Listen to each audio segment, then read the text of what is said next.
होता है अन्नमय कोश। कोश मीन्स कला। उद्भिद जो होते हैं उनमें एक कला से अवतार होते हैं, एक कला होती है। स्वेदज में दो कोश होते हैं, अन्नमय कोश, प्राणमय कोश, दो कला।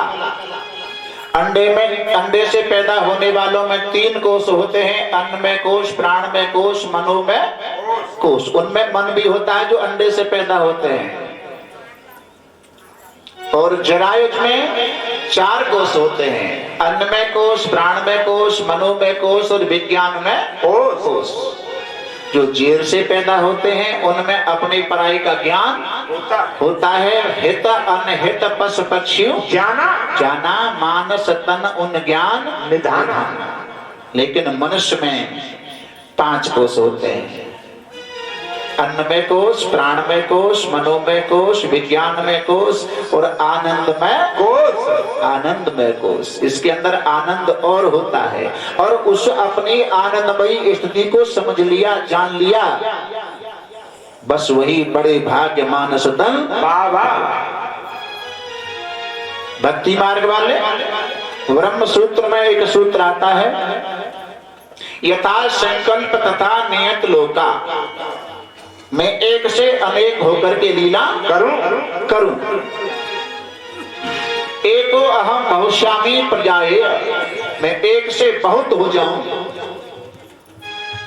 भगवान नारायण की नाभि से कमल निकलता है और उस कमल से जगत पिता ब्रह्मा जी की उत्पत्ति हो जाती है। बोले ब्रह्मा जी महाराज की जय।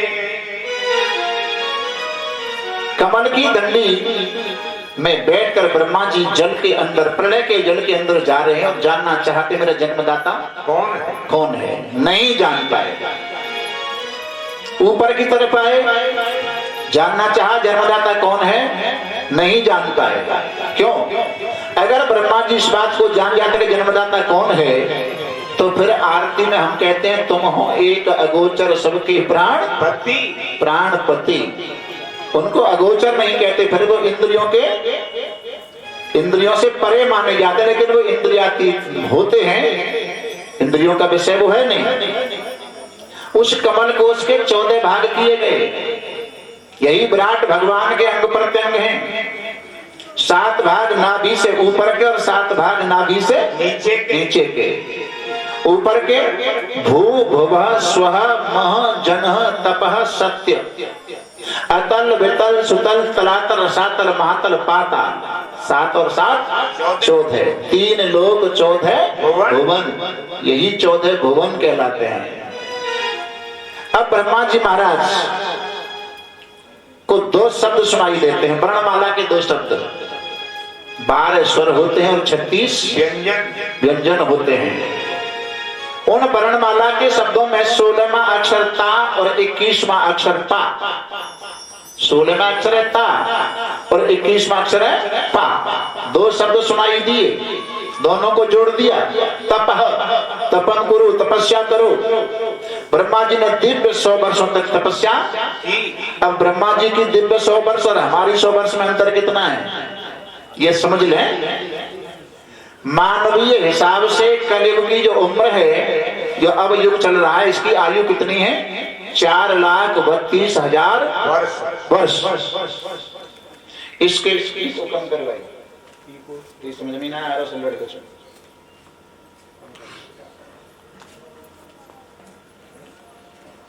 और इसके दूना है द्वापर। कलयुग के दूना है द्वापर, तो 8,64,000 वर्ष। इस कलयुग के तिगुना है त्रेता, 12,96,000 वर्ष। इसके चौगुना है सतयुग, तो 17,28,000 वर्ष। अब इन चारों युगों की उम्र को जोड़ दें, चारों युगों की उम्र को जोड़ दें तो एक चतुर्युग हो जाएगा। एक चतुर्युग।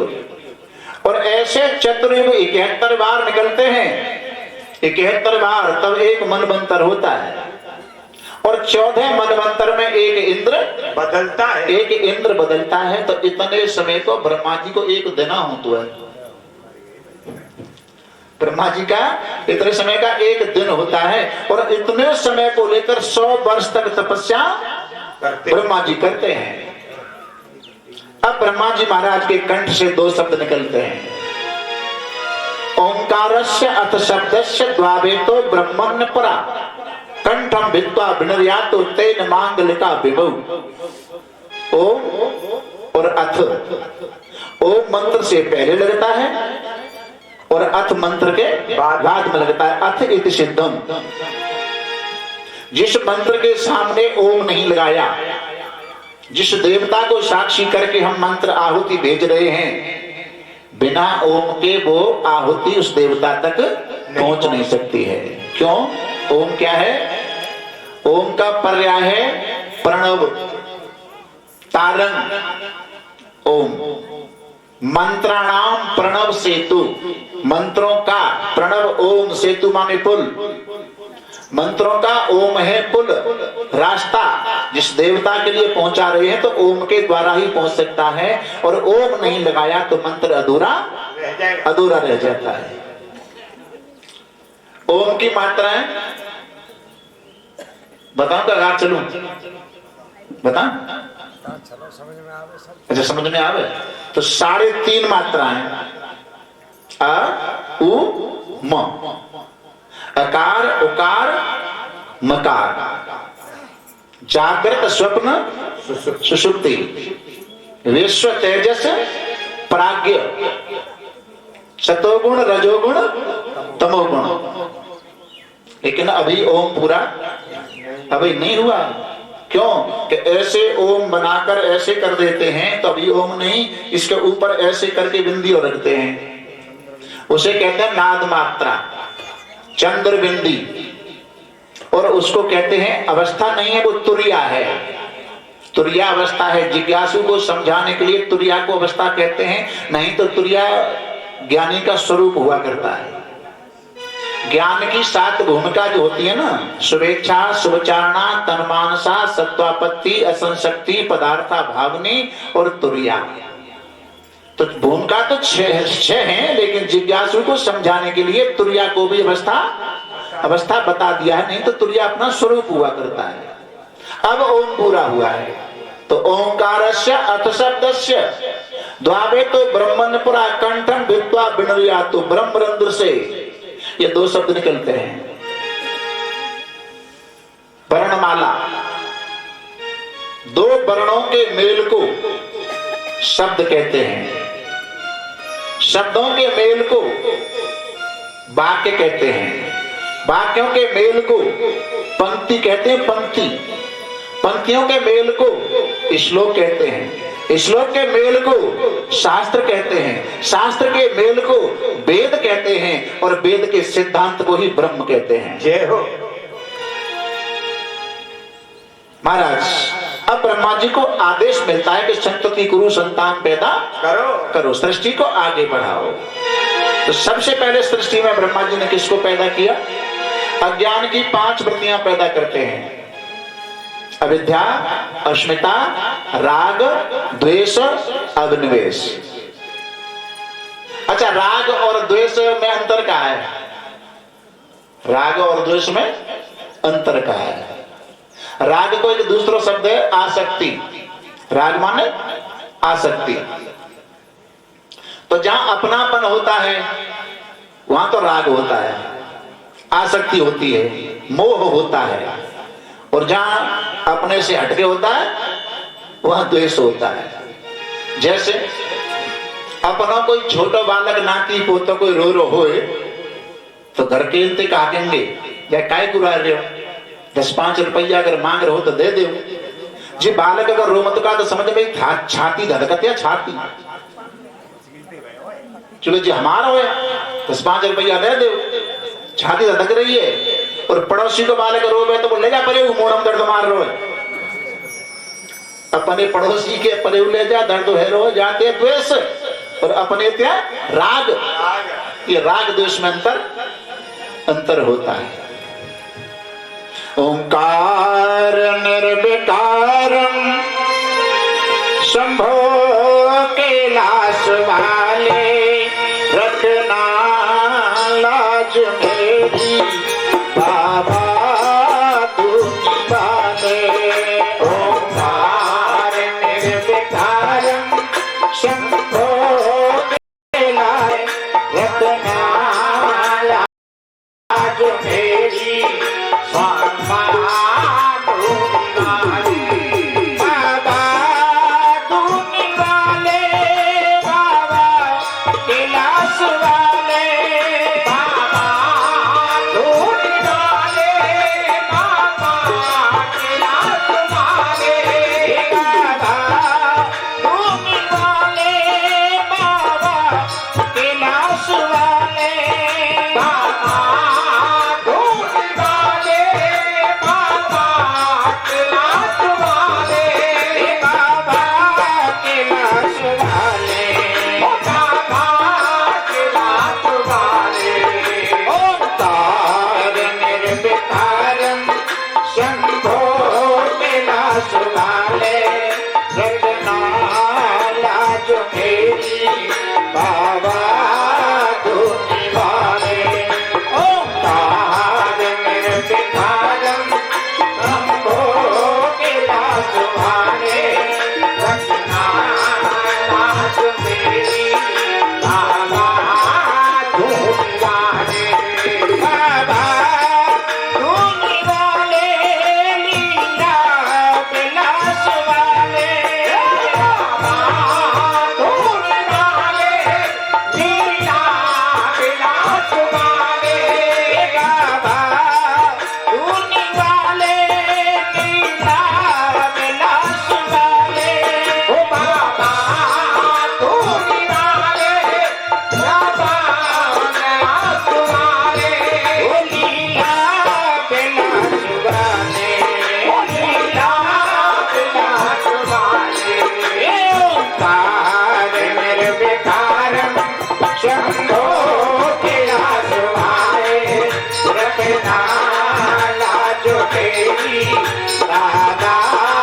दूनी वाले ओंकार निर्विकारं शंभो कैलाश वाले रत्नाला जो तेरी बाबा दूनी वाले बाबा दूनी वाले भक्तों चढ़ाने वाले बाबा दूनी वाले भक्तों चढ़ाने वाले बाबा दूनी वाले मुरली बजाने वाले बाबा दूनी वाले मुरली बजाने वाले मुरली बजाने वाले मुरली बजाने वाले ओंकार निर्विकारं शंभो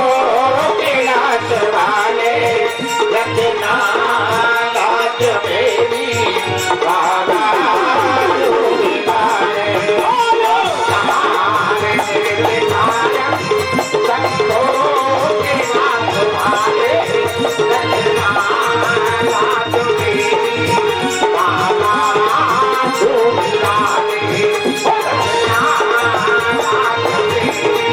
मेरी बाबा दूनी वाले ओंकार निर्विकारं शंभो दूनी वाले रत्नाला जो मेरी बाबा दूनी वाले ओ रत्नाला जो मेरी बाबा दूनी वाले।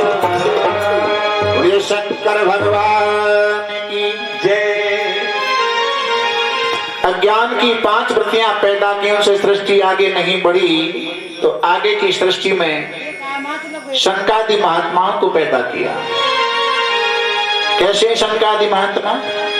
ब्रह्मानंद सदा लय लीला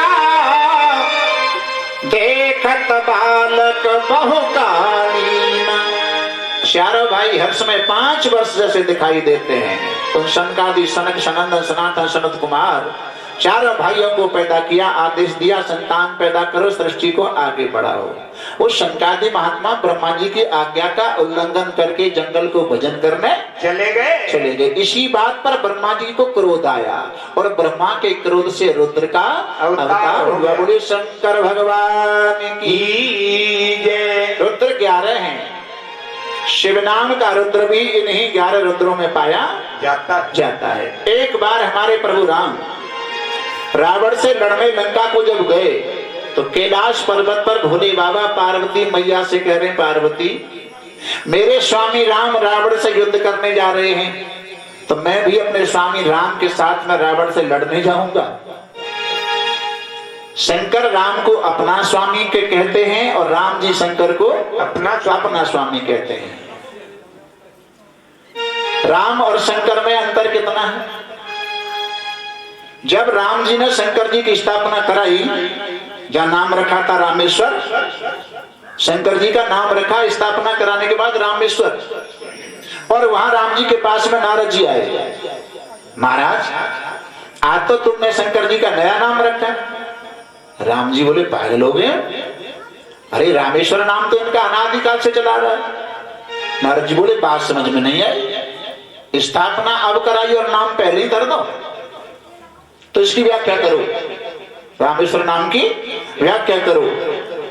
राम जी ने रामेश्वर नाम की व्याख्या करी, राम ईश्वरो यश रामेश्वर, राम के जो ईश्वर हैं उनका नाम है रामेश्वर, यानी शंकर मेरे ईश्वर है, मैं राम हूं इसलिए नाम रखा है रामेश्वर। लेकिन अभी संतुष्टि कहां? सीधे शंकर जी के पास आए, प्रणाम किया, भोले बाबा आज तो प्रभु राम ने आपका नया नाम रखा है, क्या रामेश्वर? वही राम जी कहते हो, शंकर जी कहते हैं पागल हो गए हो, रामेश्वर नाम मेरा पहले से ही चला रहा है, तो तुम भी व्याख्या करो। राम जी ने कहा राम ईश्वरो यश रामेश्वर, और शंकर जी कहते हैं कि रामस्य ईश्वरस्य यश रामेश्वर। राम जिसके ईश्वर हैं उसी भक्त का नाम है रामेश्वर। राम और शंकर में कोई अंतर नहीं है। राम यशो शिव, जो राम है वही शिव है, जो शिव है वही राम है। यानी तत्व से अभेद दृष्टि है, तत्व से कोई भेद नहीं है, और नाम उपाधि से भेद है। जैसे दिवाली आती है ना, दिवाली कार्तिक के महीने में, तो दिवाली से 10-5 दिन पहले बाजारों में खाड़ के खिलौने बनने शुरू होरी बनाया मैं, दिवाली पे आते हैं। और कोई पिताजी बाजार गए तो 1-2 खिलौना छोटे छोटे बच्चे घर में हैं तो उनके लिए ले आए। अब खिलौनाओं को देख करके बच्चों ने रोना शुरू किया, क्यों? उन खाड़ के खिलौनाओं में हाथी, घोड़ा, कबूतर, ऐसे ऐसे खिलौने बनाए जाते हैं। अब बालक रोते हैं मैं तो हाथी लूंगा, मैं घोड़ा लूंगा। बालक जब उनको देख के रोते हैं तो उनकी माँ क्या कहती है, पागल, चाहे तू घोड़ा ले ले, चाहे हाथी ले ले, चाहे कबूतर ले ले, ये सब खिलौना एक ही खाड़ के बने हैं। सब ही खिलौना खाड़ के, पर खाड़ खिलौना नाय। ऐसे ही जग में ब्रह्म है ये दुनिया जानत नाय। खिलौना बनने से पहले खाड़, और खिलौना के बिगड़ने के बाद में भी खाड़। तो खिलौना कब बने? बोले बीच में। संसार कब है? बीच में पहले नहीं था, बीच में है, बाद में रहने वाला नहीं है, बाद में रहने वाला नहीं है। तो इसको क्या कहेंगे? सत है, संसार सत है। सत उसे कहते हैं कि त्रिकाला बाधित गुण सत्य। एक बात और आई हमारे ध्यान में, हम कीर्तन करते हैं महामंत्र का, कोई भी करते हो, महामंत्र से अलग भी करते हैं, रामा रामा कृष्णा कृष्णा, लेकिन हरे जरूर